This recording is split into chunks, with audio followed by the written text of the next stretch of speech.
Welcome to మన 9 TV speed 20 news. TRS ప్రభుత్వం రాష్ట్ర ఖజానా ఖాళీ చేసింది. పొన్నం ప్రభాకర్ సంక్రాంతికి రైతు భరోసా, త్వరలోనే కొత్త రేషన్ కార్డులు వస్తాయని చెప్పారు. బీఆర్ఎస్ ప్రభుత్వం రాష్ట్ర ఖజానా ఖాళీ చేసిందని ఆరోపించారు. ఇందిరమ్మ ఇళ్ల కేటాయింపు పారదర్శకంగా ఉంటుందని పొన్నం ప్రభాకర్ పేర్కొన్నారు. రైతు సంక్షేమం కోసం 30,000 కోట్లు కేటాయించామన్నారు. నేటి కేబినెట్ సబ్ కమిటీలో నిర్ణయం తీసుకుంటామన్నారు. మేడ్చల్ షామీర్పేట్కు మెట్రో నూతన సంవత్సర సందర్భంగా ఉత్తర హైదరాబాద్ వాసులకు ప్రభుత్వం తీపి కబురు చెప్పింది. రెండో దశలో భాగంగా మేడ్చల్ షామీర్పేట్ వరకు మెట్రో రైలు విస్తరించాలని నిర్ణయించింది. ఈ మార్గాలకు సంబంధించిన సమగ్ర ప్రాజెక్టు నివేదికను రూపొందించాలని ముఖ్యమంత్రి రేవంత్ రెడ్డి మెట్రో అధికారులను ఆదేశించారు. కొత్త సంవత్సరంలో కాంగ్రెస్ కొత్త మోసాలు, కుట్ర. కేటీఆర్ కొత్త సంవత్సరంలో కాంగ్రెస్ ప్రభుత్వం కొత్త మోసాలకు పాల్పడే కుట్రలకు తెరలేపుతోందని బీఆర్ఎస్ కార్యనిర్వాహక అధ్యక్షుడు కేటీఆర్ ఆరోపించారు. తెలంగాణ భవన్లో బుధవారం బీఆర్ఎస్ నూతన సంవత్సర క్యాలెండర్ను ఆయన ఆవిష్కరించారు. గేటెడ్ కమ్యూనిటీలో ఏం చేయొద్దు, ఏం చేయకూడదు.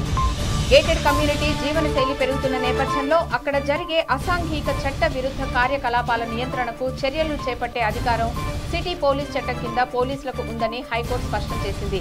అక్రమ కార్యకలాపాల నియంత్రణ నిమిత్తం గేటెడ్ కమ్యూనిటీలో ఏం చేయాలి, ఏం చేయకూడదు అన్న దానిపై తగిన సలహాలు, మార్గదర్శకాలను రూపొందించి గేటెడ్ కమ్యూనిటీ ఫ్లాట్ ఓనర్ల అసోసియేషన్ కు జారీ చేయాలని నగర పోలీస్ కమిషనర్కు హైకోర్టు ఆదేశాలు జారీ చేసింది.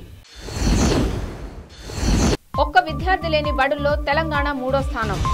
ఒక్క విద్యార్థి లేని అత్యధిక ప్రభుత్వ, ప్రైవేటు పాఠశాలలు ఉన్న రాష్ట్రాల్లో తెలంగాణ 3వ స్థానంలో నిలిచింది.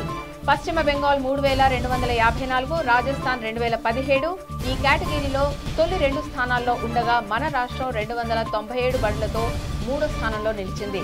1 నుంచి 12వ తరగతి వరకు పాఠశాలలు, జూనియర్ కళాశాలలకు సంబంధించి 2023-24 వార్షిక విద్యా సంవత్సరం ఏకీకృత జిల్లా పాఠశాల విద్యా సమాచారం గణాంకాలను కేంద్ర విద్యాశాఖ తాజాగా విడుదల చేసింది. దేశవ్యాప్తంగా విద్యార్థులు లేని పాఠశాలలు 12,954 ఉన్నట్లు నివేదిక తెలిపింది. రాష్ట్రంలోని 297 పాఠశాలల్లో 2,000 మంది టీచర్లు పనిచేస్తున్నారు. కాకపోతే విద్యాశాఖ వారిని డిప్యూటేషన్పై నియమిస్తుంది.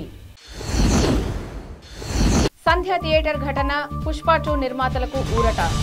సంధ్యా థియేటర్ వద్ద తొక్కిసలాట ఘటనకు సంబంధించి నమోదైన కేసులో పుష్ప 2 సినిమా నిర్మాతలు ఎలమంచిలి రవిశంకర్, పేర్నేని రవిలకు హైకోర్టులో ఊరట లభించింది. దర్యాప్తు కొనసాగించవచ్చని, అయితే వారిని అరెస్టు చేయరాదని పోలీసులకు ఆదేశాలు జారీ చేసింది. తొక్కిసలాటలో మహిళ మృతి నేపథ్యంలో చిక్కడపల్లి పోలీసులు నమోదు చేసిన కేసులు కొట్టివేయాలని కోరుతూ రవిశంకర్, నవీన్లు హైకోర్టులో దాఖలు చేసిన పిటిషన్పై జస్టిస్ కె సుజన మంగళవారం విచారణ చేపట్టి ఈ మేరకు మధ్యంతర ఉత్తర్వులు జారీ చేశారు. కక్ష సాధింపు నా లక్ష్యం కాదు. సీఎం చంద్రబాబు నాయుడు గత ప్రభుత్వంలో పాలకులు చేసిన తప్పుల్ని పునరావృతం చేయడానికి నేను సిద్ధంగా లేను. నాయకుడు అందరూ చెప్పింది వినాలి. సుస్థిరమైన నమూనా ఏర్పాటు చేయాలి. పార్టీ 40 ఏళ్లకు పైగా మనుగడ సాధించిందంటే దానివల్లే. గత ప్రభుత్వ హయాంలో తీవ్ర ఆరోపణలు ఉన్న వైఎస్ఆర్ కాంగ్రెస్ పార్టీ నాయకులు కొందరు ఇప్పుడు కూటమి పార్టీలో ఏదో ఒక దానిలో చేరడం వల్ల ప్రజల్లో వ్యతిరేకత రాదా అన్న విలేకరుల ప్రశ్నకు సంకీర్ణంలో కొన్ని సమస్యలు ఉంటాయి, వాటిపై మాట్లాడుకుని పరిష్కరిస్తామని చంద్రబాబు బదులిచ్చారు. పట్టాలకెక్కిన పోలవరం ఎడమ కాలువ పనులు. జగన్ హయాంలో ఒక్క అడుగు ముందుకు పడని పోలవరం ఎడమ కాలువ పనులు కూటమి ప్రభుత్వ కృషితో పట్టాలకు ఎక్కాయి.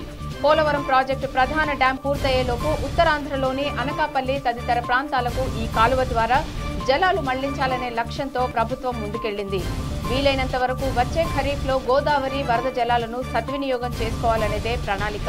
ఇందులో భాగంగా అధికారులు ఎడమ కాలువలో మిగిలిన పనులను టెండర్లు పిలిచి గుత్తేదారులను ఖరారు చేసి ఒప్పందాలు చేస్తున్నారు. 2 ప్యాకేజీలలో పనులు కూడా ప్రారంభమయ్యాయి.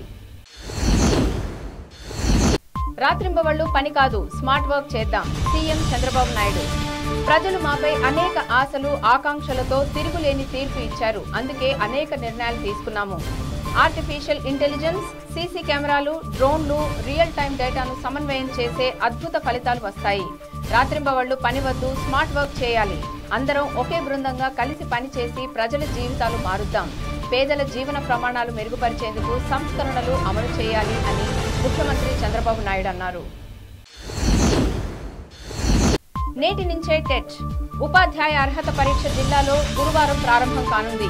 ఈ నెల 20 వరకు పరీక్షలు జరుగుతున్నాయి. ఇందుకోసం 7 ఆన్లైన్ పరీక్షా కేంద్రాలను ఏర్పాటు చేశారు. ఉదయం 9 నుంచి 11:30 గంటల వరకు, మధ్యాహ్నం 2 నుంచి సాయంత్రం 4:30 వరకు పరీక్షలు ఉంటాయి. ఉదయం గంటన్నర ముందు నుంచి అభ్యర్థులను పరీక్షా కేంద్రంలోకి అనుమతిస్తారు. ఒక్కొక్క కేంద్రంలో 240 నుంచి 250 మంది వరకు పరీక్ష రాసేందుకు అవకాశం ఉంది. అందుకు అనుగుణంగానే ఏర్పాట్లు చేశారు. పరీక్షలను టీసీఎస్ అయాన్ సంస్థ నిర్వహిస్తోంది. జిల్లా విద్యాశాఖాధికారి సోమశేఖర్ శర్మ ఆధ్వర్యంలో ప్రతి పరీక్షా కేంద్రానికి ఓ ప్రధానోపాధ్యాయుని పర్యవేక్షకుడిగా నియమించారు. మా మనోరథం ప్రగతి పథం కొత్త సంవత్సరాన్ని ఎన్నో ఆశలతో అందరూ ప్రారంభించారు. పాలమూరులో గొప్ప మార్పులు రావాలని ఆశిస్తున్నారు. ఉమ్మడి జిల్లాలో ఎన్నో డిమాండ్లు దశాబ్దాలుగా తీరని కోరికలుగానే మిగిలాయి. ప్రస్తుత ముఖ్యమంత్రి రేవంత్ రెడ్డి పాలమూరు బిడ్డ కావడంతో చిరకాల వాంఛలన్నీ తీరుతాయన్న ఆశలు నెలకొన్నాయి.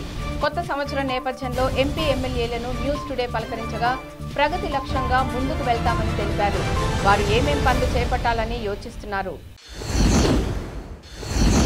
వెనుకబడ్డ జిల్లాగా ఉమ్మడి పాలమూరుకు ఇప్పటికే కరువు వెనుకబడ్డ జిల్లాగా పేరు ఉంది. ఎంపీగా ఈ ప్రాంత సమస్యల పరిష్కారంతో పాటు విద్య, వైద్యం, రోడ్లు, రైల్వేకు సంబంధించిన వివిధ అభివృద్ధి పనులు చేపట్టి కొత్త రూపు తీసుకొస్తాను. ఇప్పటికే కేంద్ర ప్రభుత్వం నిధులతో వివిధ అభివృద్ధి పనులు కొనసాగుతున్నాయి. నవోదయ పాఠశాల కూడా మంజూరైంది. మరికల్ నుంచి యాదగిరి వరకు, ఎర్రబెల్లి నుంచి రాయచూరు, కొత్తకోట నుంచి మంత్రాలయం వరకు రోడ్ల విస్తరణకు నిధులు మంజూరు చేయాలని కేంద్రం పెద్దల దృష్టికి తీసుకెళ్లాను. ఈ ప్రాంత అభివృద్ధికి రానున్న బడ్జెట్లో ఎక్కువ నిధులు కేటాయించాలని కేంద్ర ప్రభుత్వానికి విన్నవిస్తాను అని డీకే అరుణ పేర్కొన్నారు. ప్రమాదాల దారిలో యువత, తల్లిదండ్రులకు కడుపుకోత.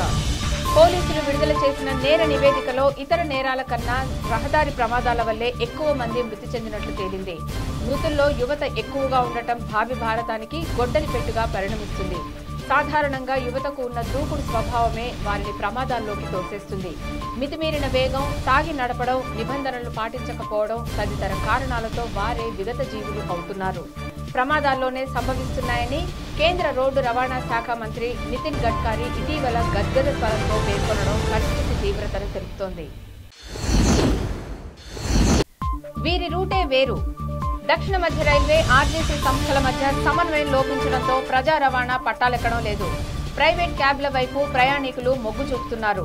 రాజధాని పరిధిలో రోజు సుమారు 30 లక్షల మంది ఎంఎంటీఎస్, ఆర్టీసీ, మెట్రో, ప్రైవేట్ వ్యక్తిగత వాహనాల్లో ప్రయాణాలు సాగిస్తున్నారు. చాలా ఎంఎంటీసీ స్టేషన్ల నుంచి సమయానికి ఆర్టీసీ బస్సులు ఉండడం లేదు. ఆటోలు, క్యాబ్లు ఆశ్రయిస్తుండటంతో ఆర్టీసీ, ఎంఎంటీఎస్లకు ఆదరణ కరువవుతోంది. ఓట్ల మెరుగు, సీట్ల తరుగు. అధికార పార్టీ భారతీయ జనతా పార్టీ, ప్రధాన ప్రతిపక్షం కాంగ్రెస్లకు చరిత్రలో ఎన్నడూ లేని అత్యధిక ఓట్లు 2024 సార్వత్రిక ఎన్నికల్లోనే లభించాయి. అయినా రెండు పార్టీలకు చెప్పుకోదగ్గ స్థాయిలో సీట్లు దక్కలేదు. భారతీయ జనతా పార్టీ ఇది వరకు ఎన్నడూ లేని విధంగా 23.59 కోట్ల ఓట్లు సాధించినప్పటికీ సొంతంగా అధికారం చేపట్టగలిగే మెజారిటీ మార్కులు 272ను చేరుకోలేకపోయింది. కాంగ్రెస్ పార్టీ 13.67 కోట్ల ఓట్లను దక్కించుకున్నప్పటికీ ప్రతిపక్ష హోదాకే పరిమితమైంది. 1984లో ఇందిరాగాంధీ హత్యానంతరం జరిగిన ఎన్నికల ద్వారా కాంగ్రెస్ మరో తరంలోకి అడుగుపెట్టగా అదే ఎన్నికల్లో కాలుమోపి భారతీయ జనతా పార్టీ కొత్త రాజకీయాలకు నాంది పలికింది.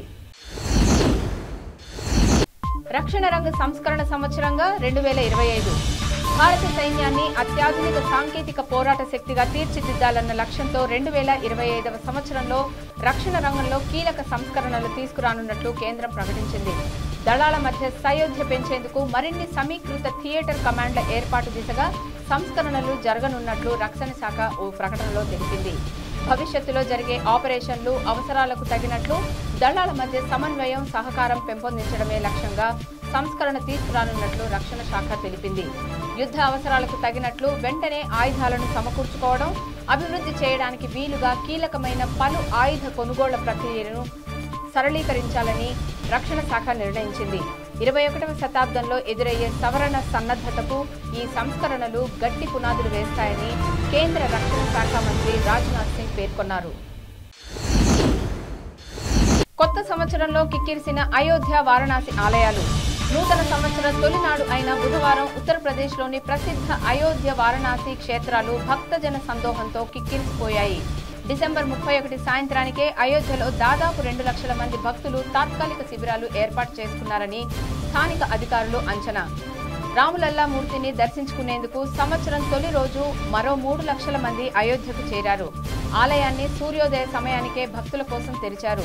వారణాసిలో కాశీ విశ్వనాథుని దర్శనం కోసం తెల్లవారుజామున 3 గంటల నుంచి పెద్ద సంఖ్యలో భక్తులు దేవాలయ ప్రాంగణంలో గుమిగూడారు. రద్దీ సాయంత్రం వరకు కొనసాగింది. సాయంత్రం 4 కల్లా 3.5 లక్షల మంది భక్తులు వారణాసిలో దైవ దర్శనం చేసుకున్నారని ఆలయ నిర్వాహకులు తెలియజేశారు. జడ్జీలు రాజుల పాత్రను పోషించాలి. సింఘ్వి సుప్రీంకోర్టు, హైకోర్టులలో ప్రస్తుతం కానీ గతంలో కానీ న్యాయమూర్తులుగా పనిచేసిన వారి సంతానాన్ని లేదా బంధువులను హైకోర్టులలో న్యాయమూర్తులుగా నియమించరాదని సుప్రీంకోర్టు కొలీజియం ప్రతిపాదించడాన్ని సుప్రసిద్ధ న్యాయవాది కాంగ్రెస్ నాయకుడు అభిషేక్ సింఘ్వి ఎక్స్లో ప్రశంసించారు. ఈ ప్రతిపాదనను వెంటనే అమలు చేయాలని కోరారు. న్యాయమూర్తుల నియామకాలు నిష్పాక్షికంగా జరగాల్సి ఉన్న వాస్తవంలో అలా జరగడం లేదన్నారు. ఇంతవరకు కనీసం హైకోర్టు న్యాయమూర్తుల బంధువులు సదరు హైకోర్టులలో న్యాయవాదులుగా పనిచేయకుండా కూడా నిషేధించలేకపోయామని ఆయన గుర్తు చేశారు. పూర్వకాలంలో రాజులు మారువేషాల్లో తమ రాజ్యంలో తిరుగుతూ పరిస్థితులను, ప్రజా సమస్యలను తెలుసుకునేవారు. పదోన్నతి కోసం పరిశీలనలో ఉన్న న్యాయవాదులు, న్యాయమూర్తుల పనితీరును కూడా కొలీజియం సభ్యులు అదే విధంగా పరిశీలించాలి. కోర్టులకు మారువేషాల్లో హాజరవ్వాలి అనే సింఘ్వి సూచించారు. హైకోర్టులలో పదోన్నతి కోసం పరిశీలనలో ఉన్న న్యాయవాదులు, న్యాయాధికారులను ఇంటర్వ్యూ చేసిన తర్వాతనే వారికి పదోన్నతి ఇవ్వాలని కొలీజియం నిర్ణయించడం శుభ పరిణామమని ఆయన అన్నారు. వ్యవసాయానికి కీలకమైన డయామోనియం ఫాస్ఫేట్ అదనపు రాయితీ కింద 380 కోట్ల వరకు వన్ టైం ప్యాకేజీగా ఇచ్చేందుకు కేంద్ర మంత్రివర్గం పచ్చజెండా ఊపింది. నూతన ఆంగ్ల సంవత్సరం తొలి రోజైన బుధవారం ప్రధానమంత్రి నరేంద్ర మోడీ అధ్యక్షతన సమావేశమైన కేబినెట్ రైతన్నలకు ఊరట కలిగించే నిర్ణయాలు తీసుకుంది. దీని ప్రకారం రైతులకు 50 కిలోల డిపిఏ బస్తా 1350 రూపాయలకే అందుబాటులో ఉంటుంది. అంతర్జాతీయ మార్కెట్లో పెరిగిన ధరల భారం వారి మీద పడకుండా రాయితీ రూపంలో ప్రభుత్వం భరించనుంది. ఓవైసీ పిటిషన్పై నేడు విచారణ. దేశవ్యాప్తంగా ప్రార్థనా స్థలాల చట్టం 1991ని అమలు చేయాలని అసదుద్దీన్ ఓవైసీ చేసిన పిటిషన్పై సుప్రీంకోర్టు గురువారం విచారణ జరపనుంది. ఇటీవల పలు మసీదులు, దర్గాల ప్రాంగణాల్లో సర్వేలు జరపాలంటూ హిందూ సంస్థలు దిగువ న్యాయస్థానాలను ఆశ్రయించిన నేపథ్యంలో అలాంటి పిటిషన్లను తీసుకోవద్దంటూ సుప్రీంకోర్టు ధర్మాసనం డిసెంబర్లో మధ్యంతర ఉత్తర్వులు ఇచ్చింది. ప్రధాన న్యాయమూర్తి justice Sanjiv Khanna, justice Sanjay Kumar, justice విశ్వనాథన్ల ధర్మాసనం ఓవైసీ పిటిషన్ విచారించనుంది.